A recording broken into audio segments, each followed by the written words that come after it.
నమో వెంకటేశయ్య. నా పేరు ఆర్సి మునికృష్ణ, మాజీ డిప్యూటీ మేయర్, తిరుపతి నగరపాలక సంస్థ.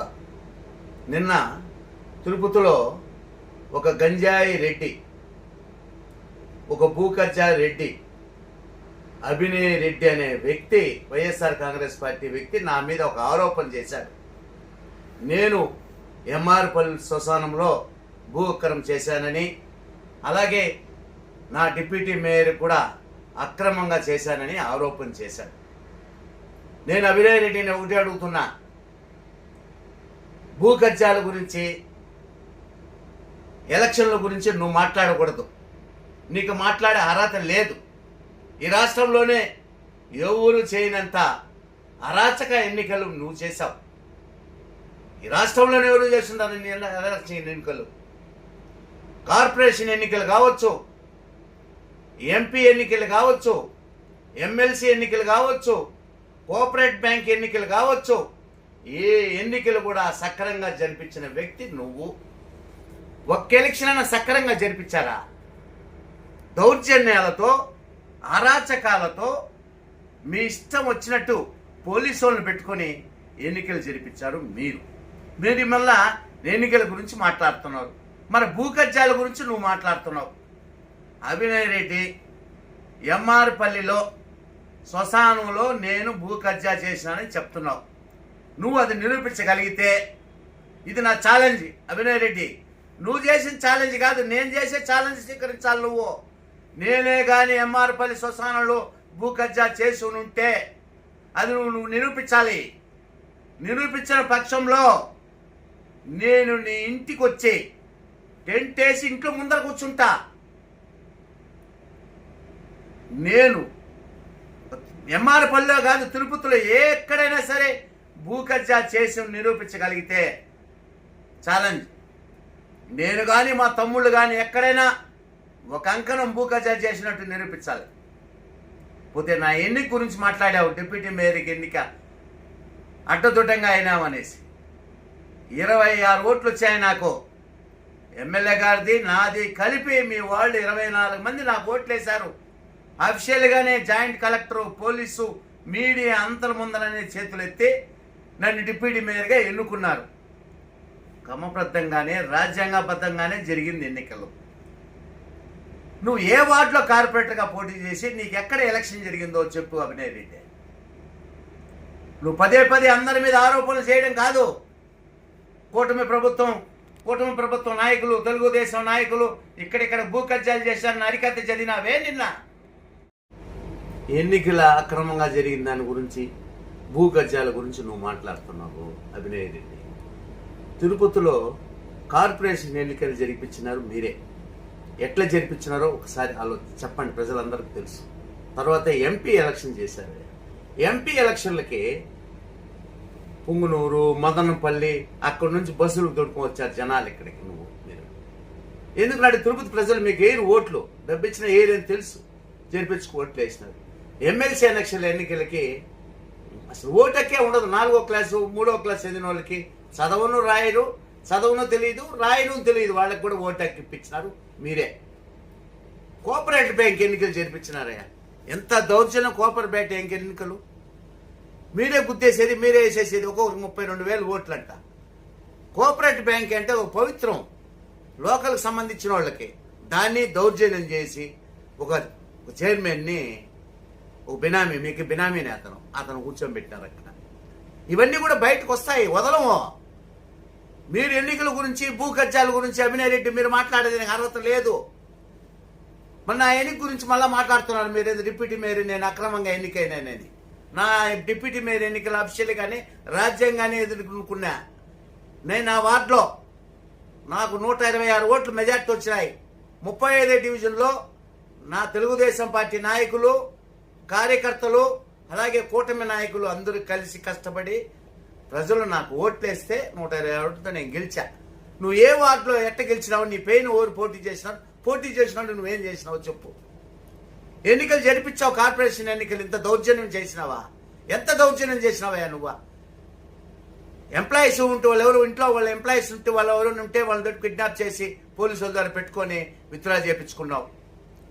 షాప్ పెట్టుకోంటే మా నాయకుడు ఒక అతను వాళ్ళ భార్య నిలబడితే ఆ షాపును కొట్టాలని చూసినావు.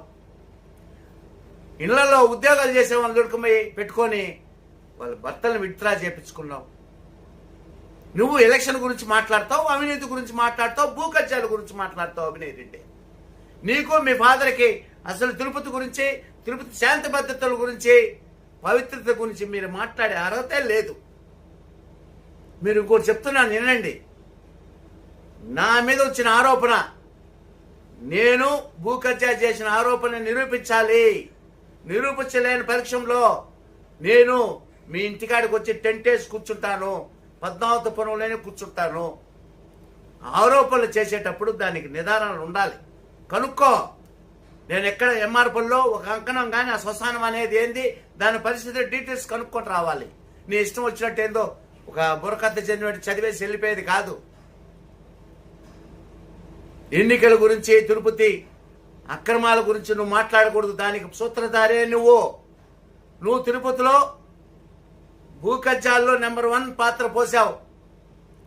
టీడీఆర్ బాండ్లో నీకు ఎంత సంపాదించావో 18 రోడ్లు వేసి, ఆ 18 రోడ్లు వేసేటప్పుడు నీకు ఒక ముఖ్యమైన ఒక అనుసరణ వరకు ఉంది.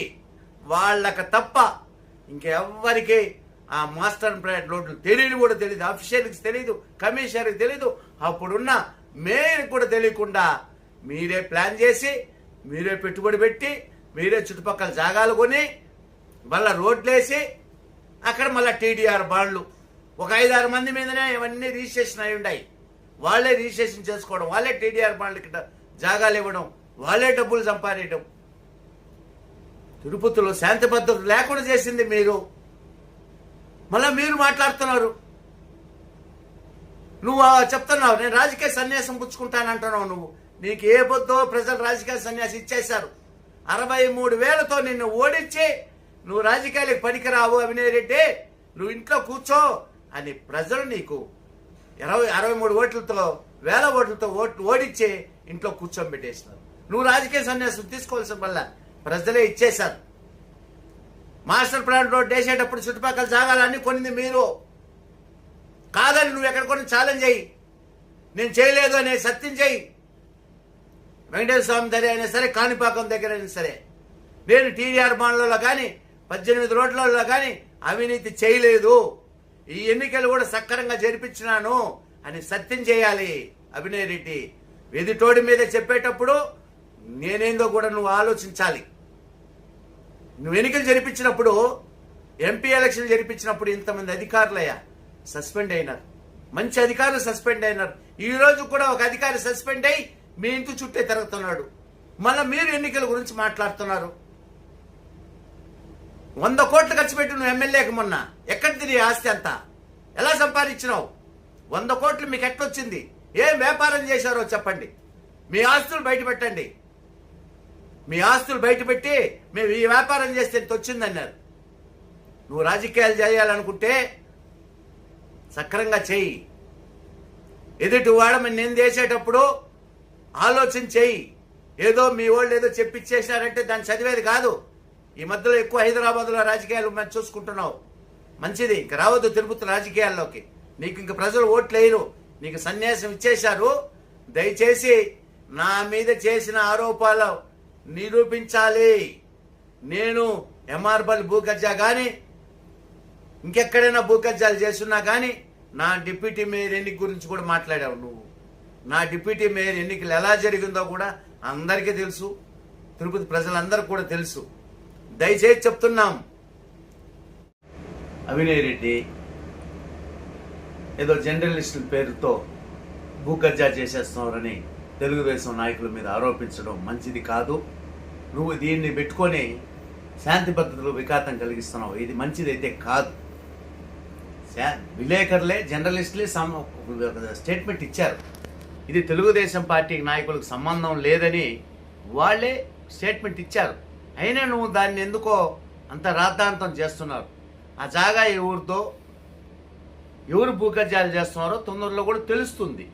అంతవరకు నువ్వు ఎందుకు ఇంత రాద్ధాంతం చేస్తున్నావు? ఇది మంచిదైతే కాదు. ఒకటైతే చెప్తున్నావు అభినయ్ రెడ్డి, నువ్వు నా మీద చేసిన ఆరోపణలను నిరూపించాలి. నేను భూ కబ్జాకు పాల్పడ్డానని ఎమ్మారపల్లిలో కావచ్చు, చుట్టుపక్కల తిరుపతిలో ఎక్కడైనా నేను భూ కబ్జాలు చేసినట్టు నిరూపిస్తే నువ్వు చెప్పినట్టు నేను చేస్తా. రాజకీయాలు వదిలేసి ఊరు వదిలి వెళ్ళిపోతా. కానీ నిరూపించకపోతే నేను నీ ఇంటికి వచ్చి టెంట్ వేసి కూర్చుంటా. నిరూపించేంతవరకు మీ ఇంటికాడనే టెంట్ వేసి కూర్చుంటాను. ఇది వార్నింగ్